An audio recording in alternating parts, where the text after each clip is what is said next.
জীবনে সফল হতে গেলে তিনটা ব্যাপার মাথায় রাখবেন, এটা বলে আমি শেষ করব। তিনটা ব্যাপার ইনশাআল্লাহ, আপনি যে স্টেজের স্টুডেন্ট হন, আপনি যা চিন্তা করছেন আপনি সফল হবেন।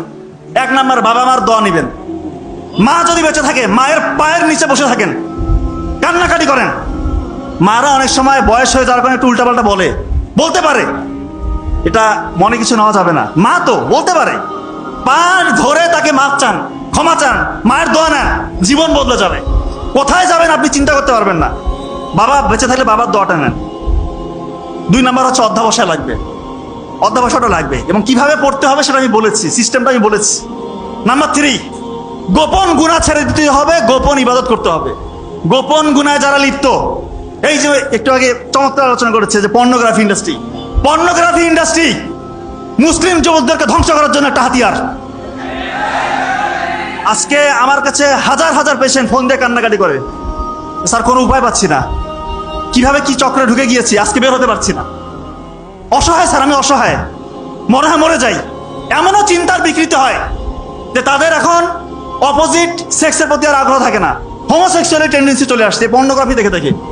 স্যার আমি চাই না স্যার যে একটা ছেলেকে আমার ভালো লাগছে, ছেলে ফোন দিয়ে বলতেছে স্যার আমার অন্য একটা ছেলেকে ভালো লাগতেছে, কেমন কথা, কান্না করে কিন্তু কোনো উপায় নাই। স্যার আমার মধ্যে ওই চিন্তাটাই আসতেছে না স্যার, আমি যে বিয়ে করবো ওই মানে ওই টাকাটা আমার মধ্যে নাই, ওই আগ্রহটা আমি হারিয়ে ফেলেছি। স্যার আমি এরকম ছিলাম না। এই জন্য দয়া করে কেউ যদি এর আশেপাশে থাকেন দূরে থাকেন ভাই, ধ্বংস হয়ে যাবে। এমন গোপন গুনাহ এটা, এমন ভয়ঙ্কর ভয়ঙ্কর রোগ আপনার হবে যেটা বংশে আপনার হয় নাই কারো, এবং এমন রোগ আল্লাহ মাফ করে হতে পারে যেটা কাউকে শেয়ারও করতে পারবেন না। এই জন্য গোপন গুনাহ ছেড়ে দেন, আল্লাহ তাআলা খুশি হয়ে যাবে। আল্লাহকে রাজি খুশির জন্য গোপন গুনাহ ছেড়ে গোপন ইবাদত করেন, তাহাজ্জুদের সালাত আদায় করেন। যে স্বপ্ন আপনি দেখবেন সে স্বপ্ন ইনশাআল্লাহ বাস্তবে রূপান্তরিত করতে পারবেন, এটা আপনি বিশ্বাস করেন। আমাদের ব্রেইনের একটা সিস্টেম আছে, আমরা জানিয়ে ভাবি, জানিয়ে চিন্তা করি, ব্রেইনের মধ্যে তখন রেটিকুলার অ্যাক্টিভেটিং সিস্টেম চালু হয়ে যায়, RAS বলে। জানিয়ে চিন্তা করবেন, জানিয়ে ভাববেন, ব্রেইন তখন আপনাকে ওইভাবে পরিচালিত করবে। আর আল্লাহর সাথে কানেকশন আপনার আছেই। তার মানে এখন যারা চিন্তা করছেন যে আমি বড় ডাক্তার হব বা ইঞ্জিনিয়ার হব, বড় সায়েন্টিস্ট হব, ইসলামীর বড় দিনের দায়ী হব, আলেম হব, ইসলামকে নিয়ে চিন্তা করেন। 700 শতাব্দীর দিকে ইসলাম কোথায় ছিল? এমন বিস্তৃত সাম্রাজ্য তারা দখল করেছিল, ওই সময় পর্যন্ত কারো অধীনে এত বড় রাজ্য ছিল না। অত শুরু হয়েছিল কোথা থেকে? একটা সামান্য একটা গোত্র, একটা উপজাতি ছিল তারা।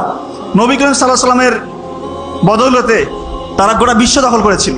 তো আপনাদের মধ্যে এখন ওই চিন্তাটা জাগ্রত করতে হবে যে হ্যাঁ আমি পারবো। শুধু ডাক্তার ইঞ্জিনিয়ার হলে হবে না, এমন কিছু করতে হবে ইসলামের কাজে যেন লাগে, ইসলামের জন্য নিজেকে ডেডিকেশন নিয়ে আসি নিজের মধ্যে, যে ইসলামের জন্য আমি কাজ করব। গোপন ইবাদত করেন, আপনি যা চাচ্ছেন তাই পাবেন ইনশাআল্লাহ।